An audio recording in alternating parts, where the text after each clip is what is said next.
boule de son.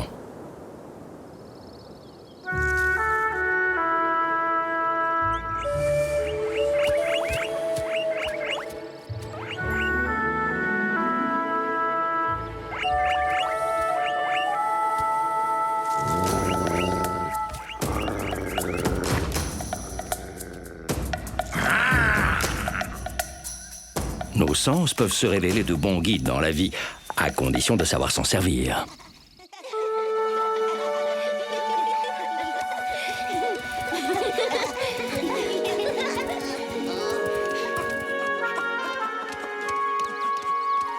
Waouh!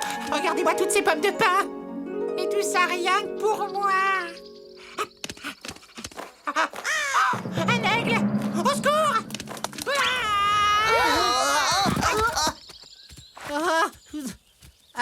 Oh, c'est vous les copains!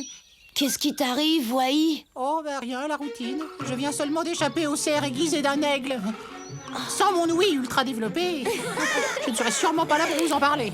Ce serait quand même bien que tu t'entraînes encore un peu à reconnaître tes prédateurs. Mais t'as raison, Yamni. Il faudrait que je cultive davantage ce don de la nature. Avec un peu d'entraînement, je peux facilement devenir l'oreille la plus fine de la forêt. Et tu pourras échapper à tous les rapaces sanguinaires qui rôdent dans les environs. Bon, assez perdu de temps. C'est pas tout ça, j'ai entraînement, moi. Il va vraiment s'exercer à entendre les prédateurs? Au moins comme ça, il arrêtera de confondre les aigles et les corbeaux.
Les amis!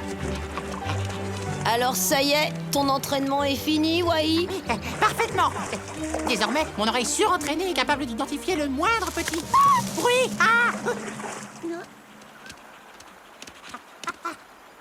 Cachez-vous dans les fourrés! Un prédateur nous attaque!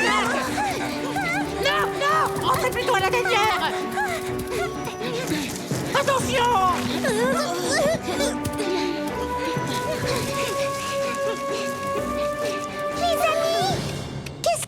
Il y a qu'apparemment, tu serais un cruel prédateur venu pour nous dévorer, Tap Tap. Enfin, d'après Wai. Chut! J'entends un bruit d'eau dans la vallée. Ça doit être la rivière qui est en train de déborder. Quoi? Oh non, embarrage! Attends-nous, Tap Tap. C'est peut-être dangereux. La rivière déborde! La rivière déborde! La rivière déborde! La rivière déborde! Ah! C'est la rivière qui déborde! Y a un problème, les copains? T'inquiète pas, Mousse. C'est juste Wai et son soi-disant don pour entendre de loin. Oui, bon, bah ça va, tout le monde peut se tromper. Confondre un aigle avec un corbeau, Tap Tap avec un terrible prédateur et des éclaboussures avec une rivière en crue. C'est quand même énorme, non? Ce que Wanji veut dire, c'est que ton ouïe n'est peut-être pas aussi fine que tu le crois. D'accord, puisque c'est comme ça, ne comptez plus sur moi pour vous prévenir en cas de danger. Terminé, c'est fini, au revoir!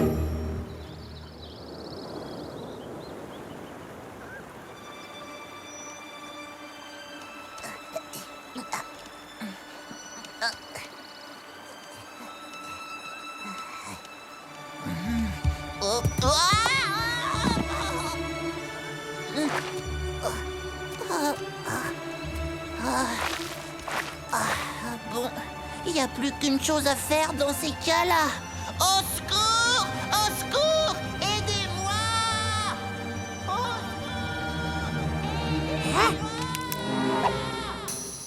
Oh là là, cette fois, il n'y a aucun doute possible. C'est bien un cri de détresse. Il faut que je prévienne les louveteaux.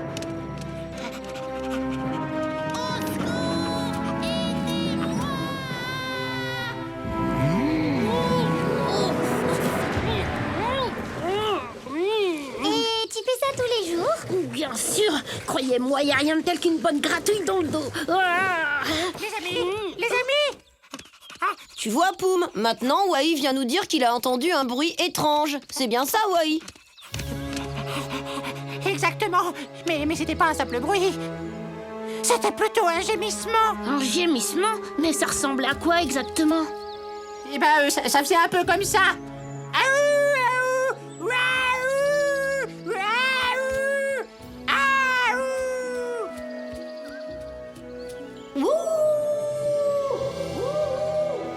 C'était pas ça le bruit dont tu parlais, Wai?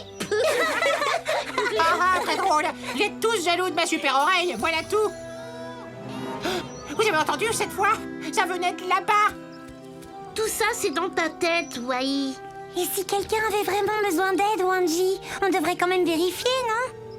D'accord, Topa. Alors adressons-nous plutôt à quelqu'un qui a vraiment une ouïe fine.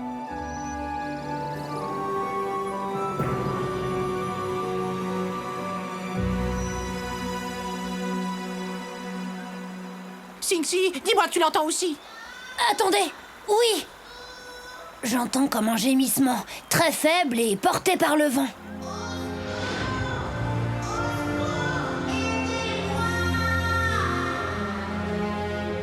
Au secours! Aidez-moi!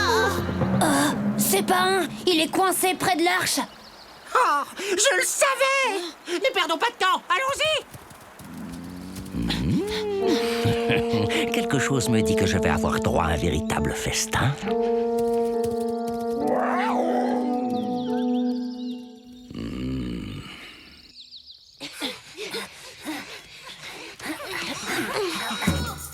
C'est par ici. Je l'entends maintenant.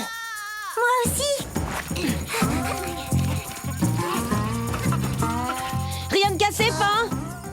Ah, vous voilà enfin, ça fait des heures que je suis là et que j'appelle au secours. Pourtant, je t'avais bien dit d'être toujours sur tes gardes.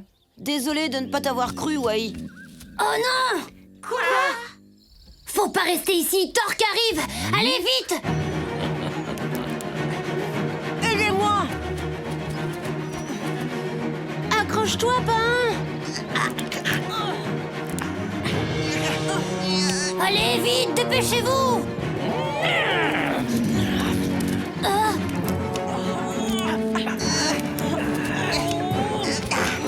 Allez, fichons le camp d'ici.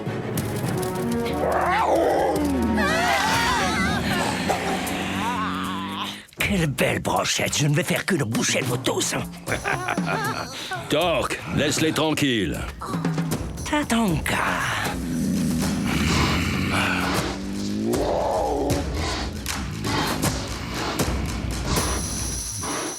Je vous conseille de rester sur votre territoire, sinon la prochaine fois vous aurez affaire à moi.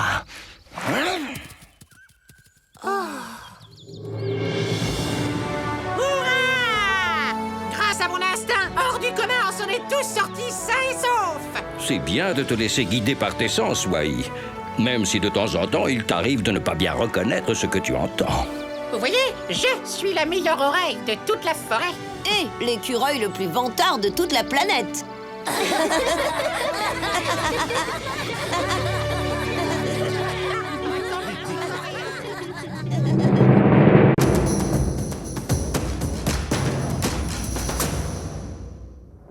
La communication chez les animaux.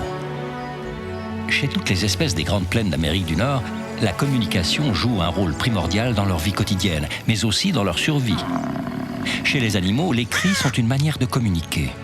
Ceux-ci varient en fonction de ce qu'ils ont besoin de dire. Prenons l'exemple du puma. Pour impressionner les animaux qui envahissent son territoire, il pousse des cris aigus et menaçants, alors qu'en période d'accouplement, il miaule comme un gros chat. La période des amours est un moment important. Les mâles veulent séduire les femelles et repousser les concurrents. Ainsi, il n'est pas rare d'entendre le wapiti qui brame pour trouver une compagne. Les loups ont eux aussi un système de communication développé. Ils grognent quand le danger approche et hurlent pour communiquer avec les membres éloignés de leur meute. Chaque variation de leur grognement a une signification propre. Tous ces sons sont également perçus par les autres animaux et peuvent être annonciateurs de danger. Les marmottes, par exemple, sont toujours à l'affût du moindre son et en cas de doute, elles sifflent pour prévenir les autres marmottes et se réfugient à l'abri dans leur tanière. La communication est primordiale dans le règne animal et pour celui qui sait écouter, les animaux ont beaucoup de choses à nous raconter. La nature réserve bien des surprises. À bientôt pour d'autres découvertes dans le monde de Tatanka.